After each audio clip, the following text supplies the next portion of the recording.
On this episode of Watch Stuff with Us, we got another episode of MrBallen. Woo!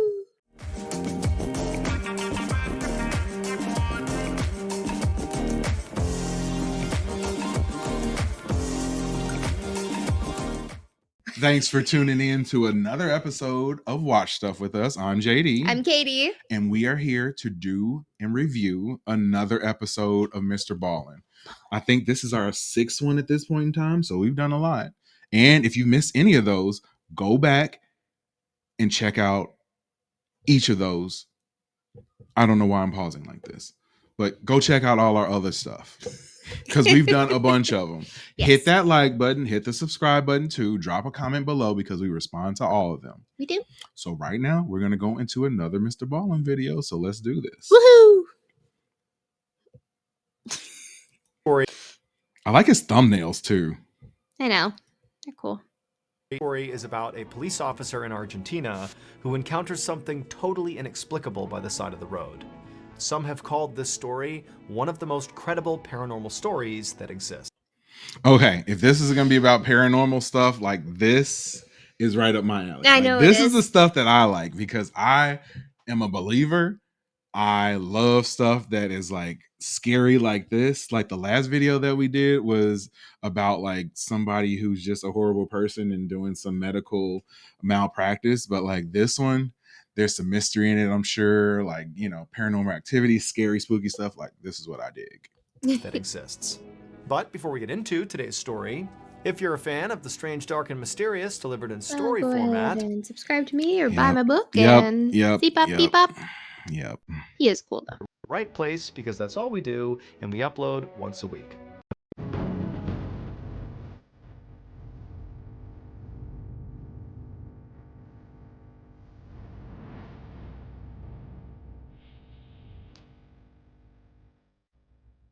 On the night of March 2nd, 2006, a 28-year-old police corporal named Sergio Pucheta rode his motorcycle down. Wait, how old? How old and what phone? Did they say 28 or 48? Either or. Either or. Look at this phone. The phone is 48. What year did they say it was? I don't know. Okay, we need to go back a second because I'm. Let's rewind it a little bit. Fresh produce with wax replicas. Also, please subscribe. And it was famous in 2006. A 28-year-old police corporal named Sergio Pucheta rode his motorcycle. Story is about a police officer in Argentina who encounters something totally inexplicable by the. Okay, let's get into today's stories. Now we got to really pay attention.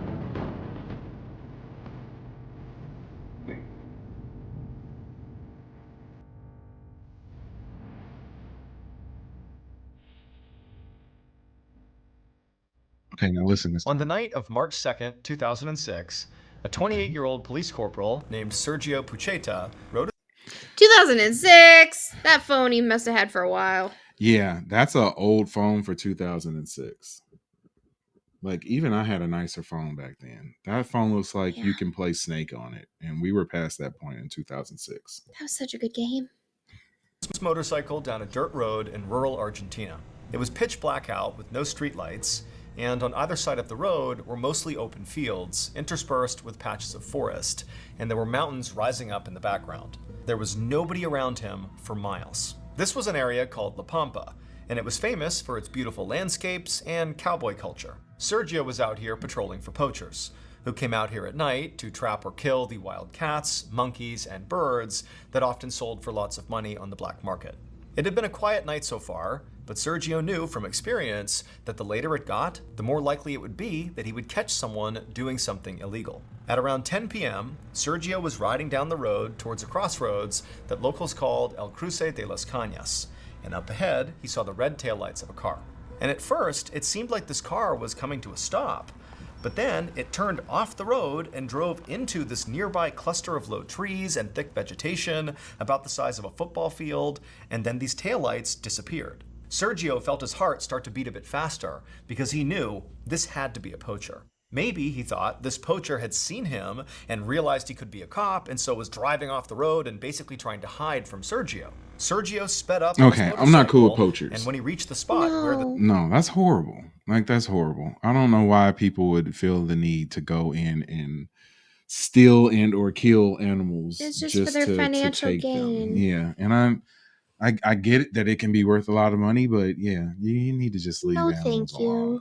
Leave them alone, especially the people who poach like endangered species. Like those are the worst of the worst. Yeah, just for the horns and tusks Yeah. and things like that. Sergio sped up on his motorcycle, and when he reached the spot where this car had left the road, he pulled over and he parked. Sergio climbed off his bike and then radioed into headquarters his location and asked for backup. Then he unholstered his gun. He knew this far out, it was going to take backup a long time to get here, and Sergio had no intentions of letting these poachers get away. Sergio had a flashlight, but he didn't bother to take it out because he didn't want to give away his position. But in the darkness, Sergio was having a really hard time finding where in this vegetation the car had gone. There were no broken branches or crushed bushes. I mean, the entire vegetation looked completely uniform and intact. And so Sergio, with his gun drawn in front of him, began pacing along the shoulder of this road, looking for tire tracks on the ground. But after looking for a while, he couldn't find any. Like there was no indication that a car was ever here or drove into this vegetation. And so eventually, Sergio just stopped and listened. He figured the poachers could only have driven a little ways into the trees before stopping, and so he hoped to hear them moving around. But as he stood there, all he could hear was the sound of the wind rustling through the trees, the crickets and cicadas chirping and buzzing, the hoots of owls, and the long, strange chirring sound of birds known as nightjars. Sergio knew if he wanted to catch these poachers, they are. he couldn't just sit here all night hoping But that is they a made cute noise. bird. So That is a cute bird, though. That's a really cute bird. But I don't like birds.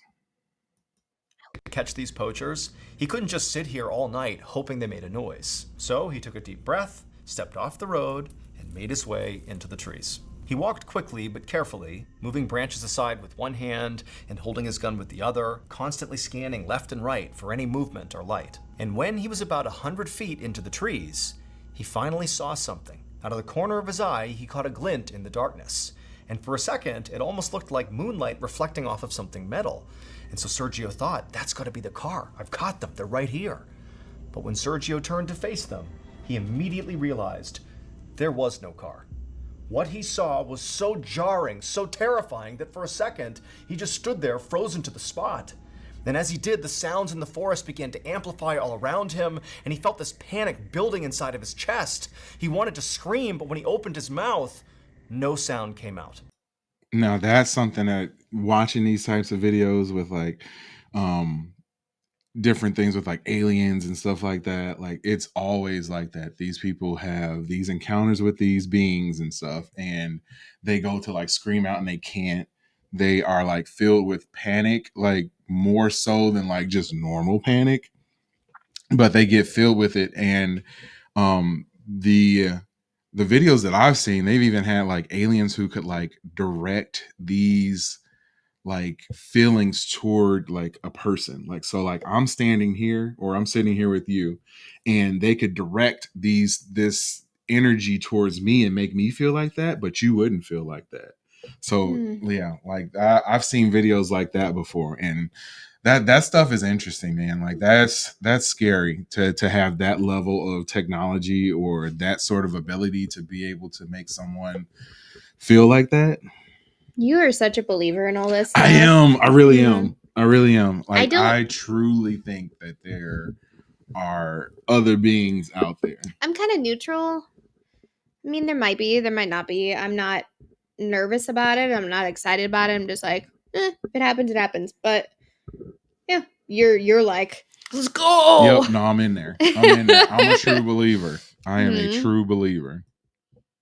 A few minutes later, an off-duty police officer who was friendly with Sergio was heading to bed in his home when his phone rang. He looked at the screen and saw it was Sergio calling him, so he opened his phone and said hello. But Sergio didn't say hello back.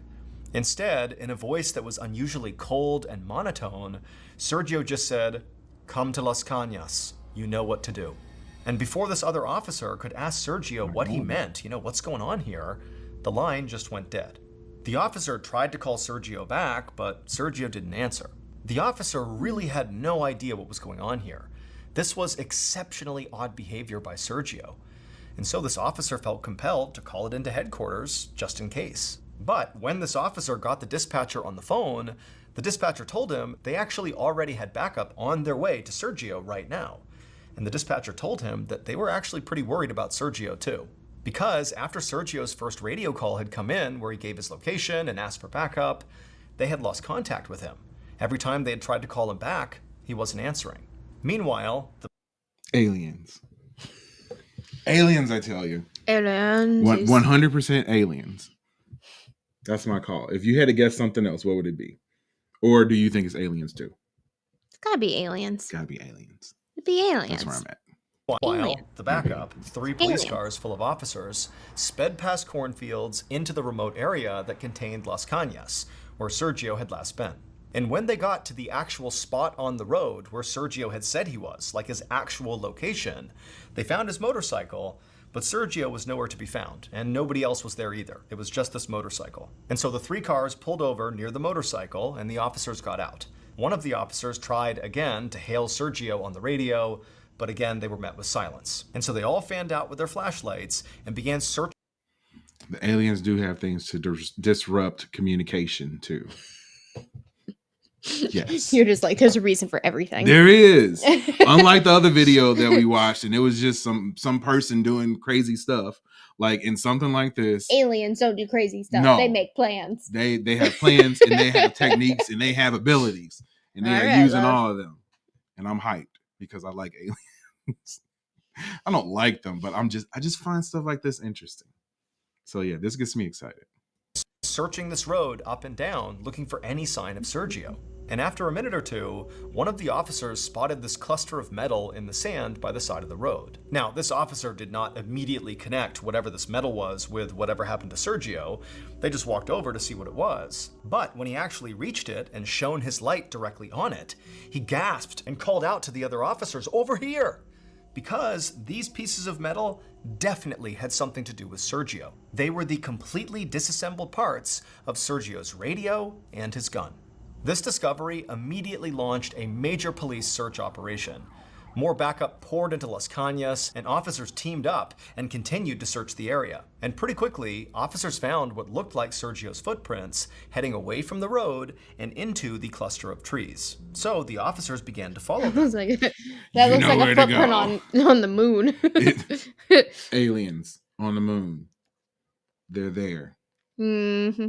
Yep, they are. This Especially on the guy. dark side of the moon. You don't know what's there. Very few people have seen it. Why do you think we haven't been back to the moon? It's not because we lost the technology. We got disappointed that it wasn't cheese. That was a bummer. We were them. excited. However, after getting about 100 feet into the trees following these footsteps, Not they the noticed cheese. something very strange. The footprints were getting further and further apart. At first, the officers thought, okay, well, maybe Sergio began sprinting and taking really big, long strides. But as they continued following these steps through the trees and out the backside into this big field, the distance between these steps continued to get bigger and bigger until finally the gap from one step to the next was 10 feet apart, then 15 feet apart, and then 20 feet apart. I mean, Sergio even if Sergio grew. had been sprinting at full speed and literally leaping, this was too big of a distance to cover. I mean, this was literally humanly impossible. The police officers following these prints looked at each other uneasily. Each footprint was perfectly clear. There was no mistaking this was a human footprint. And then also, they were certain they were not missing prints in between the ones they could see. They really were spaced this far apart. The officers had been talking to each other when they began following these prints. But now they just walked in silence. For more. So is there any sort of normal explanation for something like this? Unless he did long jump for a living, no. All right, and just kept skipping. Wee, wee, Or he's like wee, pole vaulting wee. around, like he skip on a big stick. I don't know. See, it's stuff like this that makes me a believer. Because this stuff cannot be explained. It can't. Maybe he just got really long legs all of a sudden. Nothing in this is normal. It cannot be explained.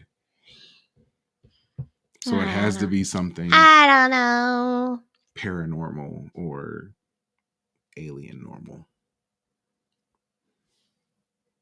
Than 1 mile, they tracked Sergio's bizarre, seemingly impossible trail through open fields and trees, until they arrived at a cornfield, and then suddenly the trail of footprints just stopped. It was like Sergio had pushed off his right foot and then just vanished.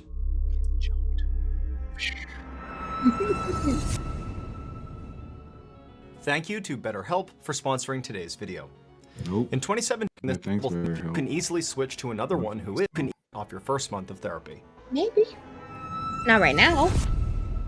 We're trying to do this. Not a good The time. search for Sergio went on all night, despite the fact that it started to pour at around 2 a.m. But the officers never gave up. However, beyond those footsteps, they never found any other trace of Sergio. And there was one other thing police couldn't find. There was absolutely no sign of the poachers that Sergio had called in before he had vanished. There were no tire tracks from any vehicle other than Sergio's motorcycle. There was no broken vegetation or anything like that. It looked like no car had ever been driven into these trees. And there were no signs of any kind of struggle either that would explain why Sergio was gone and why his gun and radio were disassembled by the side of the road. The whole situation just made absolutely no sense.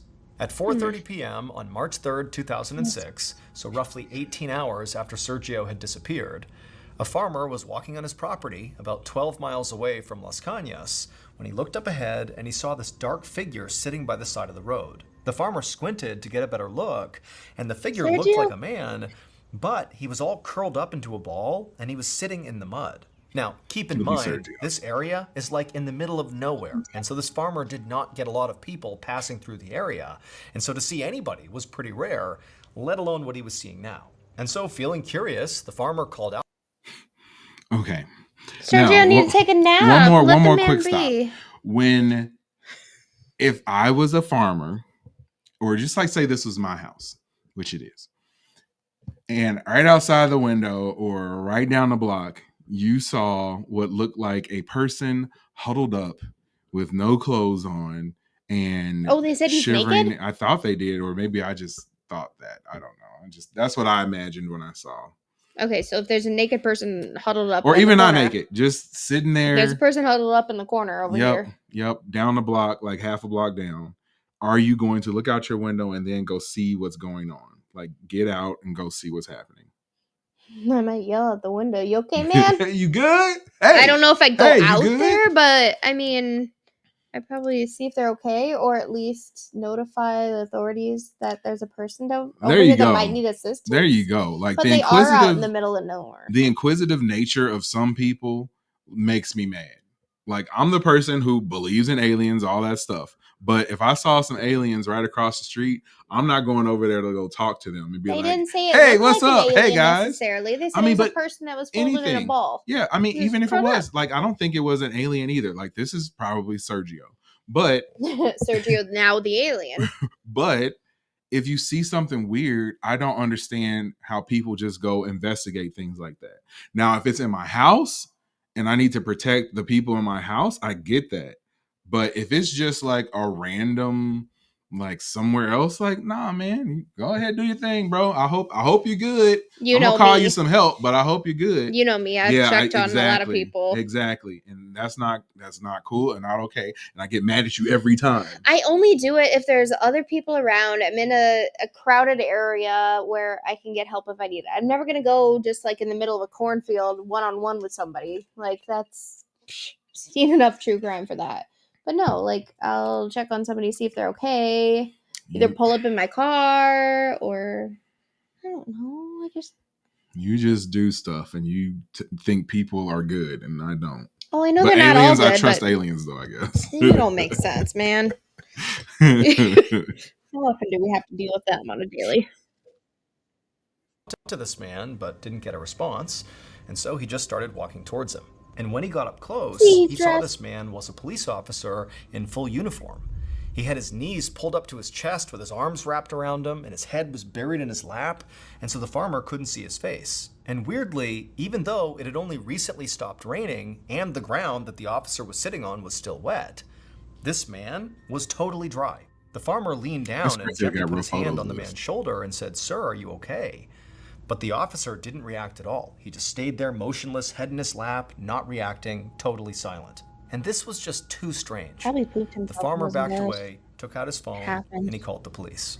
It didn't take long for the police to Talking show about up experience. and identify No. this seated police officer But I as understand other Sergio people who have Pacheta. it. But Sergio wouldn't talk to the police any more than he would speak to the Soup farmer. empathy. He didn't appear to be physically injured, but there Mushrooms was happen. definitely something wrong with him. So the officers called an ambulance and they summoned Sergio's boss to see if he could get Sergio to respond. And when Sergio's boss showed up, he was able to coax Sergio up off the ground, but still Sergio wouldn't speak. All he would do is give his boss a big hug man. and just break down and cry. Aliens be So his doing that boss booty led stuff Sergio again. over to the ambulance, which had just arrived, and he got him in the back and he sat with him and then went with Sergio to the hospital and followed him into his Okay. exam room.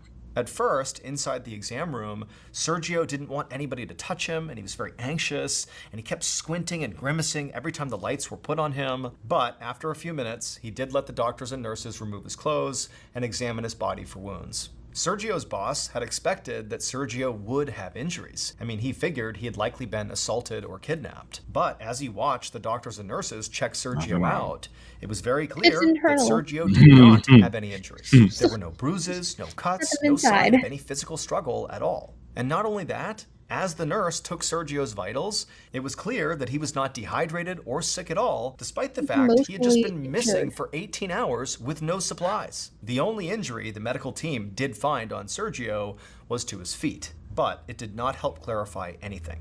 When they removed Sergio's boots and socks, they found these bizarre burns on the soles of his feet. It I mean, looked he like was he'd been running and standing on a jumping hot really surface. far. Over the next couple of hours, Sergio did finally begin to talk. And here is the totally wild story that he told.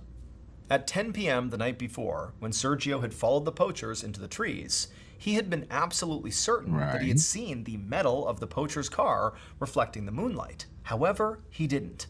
There was no car. There were no poachers.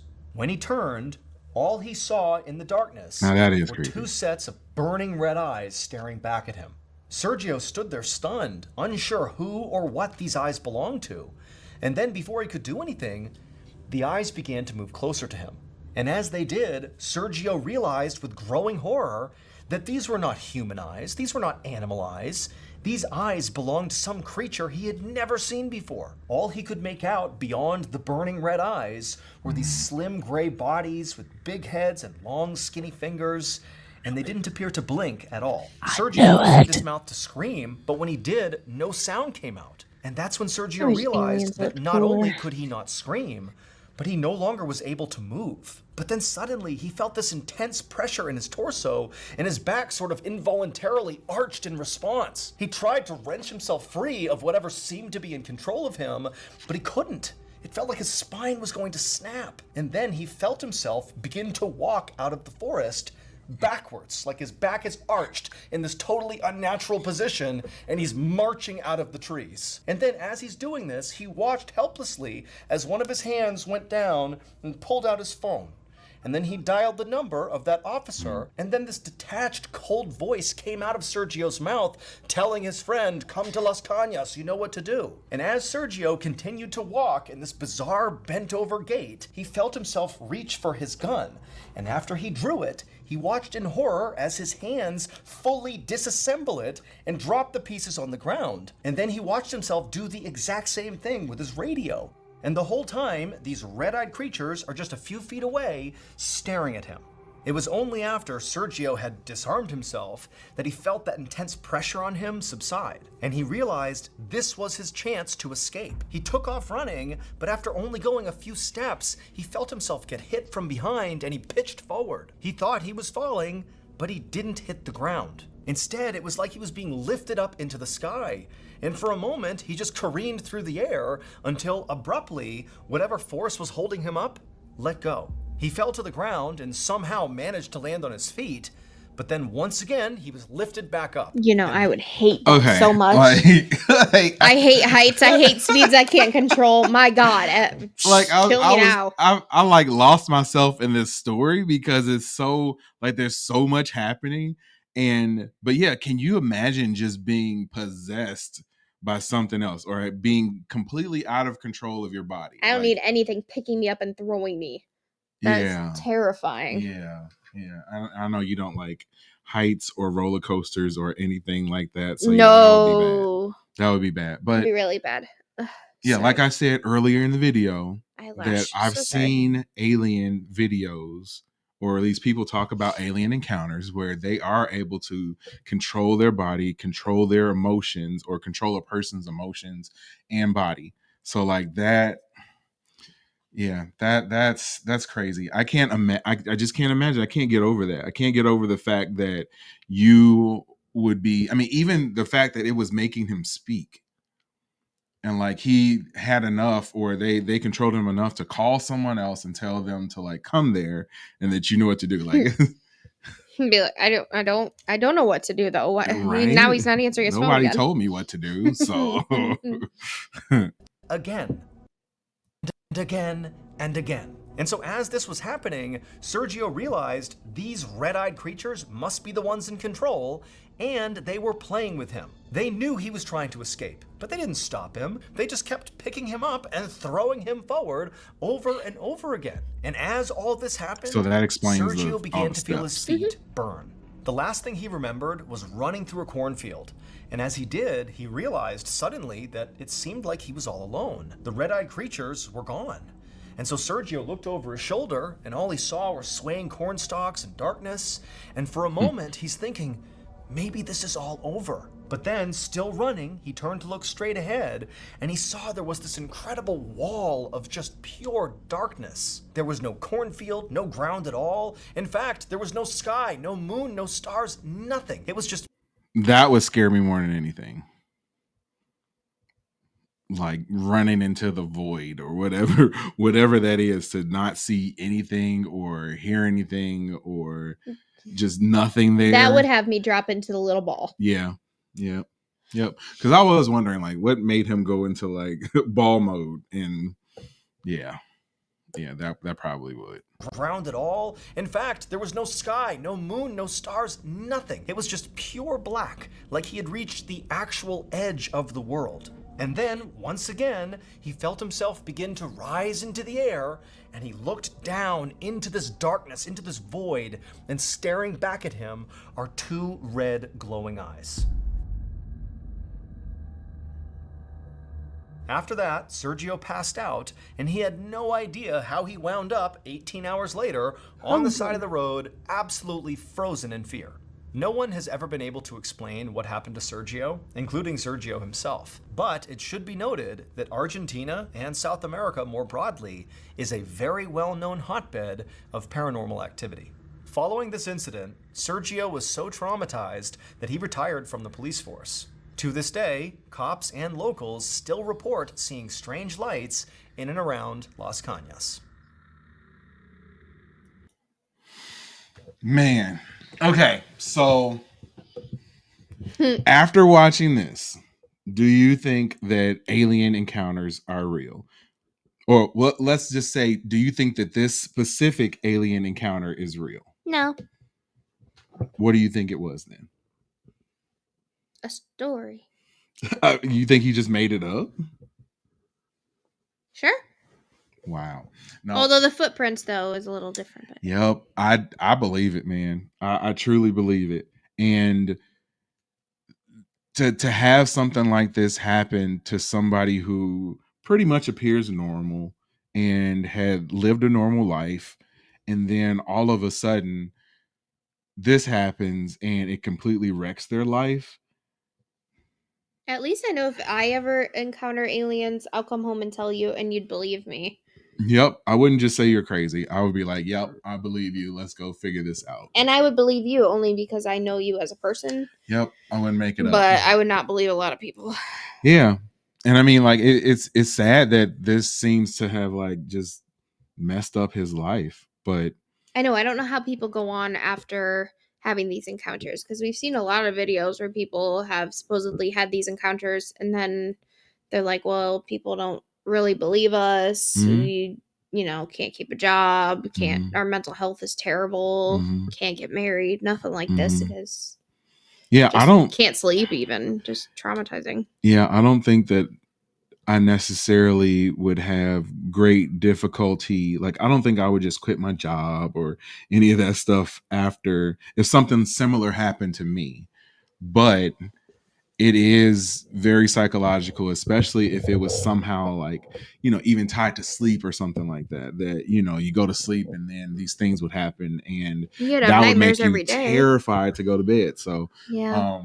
yeah, my heart goes out to people who have to go through these things if they are real. I will say If you have had an alien encounter or know somebody who has, please call. I'm kidding, but No. please leave a comment. There you go. Yeah. Let us know about it. Let Yeah. us know if you believe it or if you think it's all a farce, and let us know any stories that you know of. Yeah, and while you're there, hit the like button, hit the subscribe button, hit the Share notification with bell, friends. so that every time we're going to be online. Share with friends, even share with unfriends, and share with aliens, because aliens count for views and subs too. Sure. I'm JD. I'm Katie. Thanks for watching another video. We'll see you next time.